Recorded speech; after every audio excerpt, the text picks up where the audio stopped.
They're now charged criminally, been locked up, and the DPP is not prepared to come to defend or to prosecute the matter because it's not convenient for them.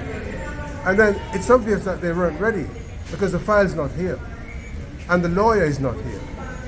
Yet the defendant's here, their lawyers are here, the judge is here, the investigators are here, but the DPP sends a message that is not convenient to them because the file is complex, it's large, and the lawyer dealing with it is not available. That's a travesty of justice. In my view, this amounts to the DPP trying to take over the functions of the judiciary. They were not ready. It's obvious.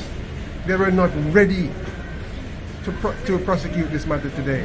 And they sent a message to the court that they will not be ready until Wednesday next, after 13 years. Now, how is that fair to the citizen? How is that fair? The judge, the application for bail can't be heard because how does someone's bail be dependent upon one lawyer not being available? I mean, that's a part of it I can't understand. It's a real travesty of justice that went on here today. Travesty of justice.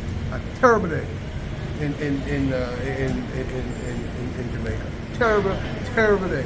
After 13 years, you're not ready to prosecute the matter such that we can make an application for bail and move the matter forward. That's terrible. Terrible, dreadful.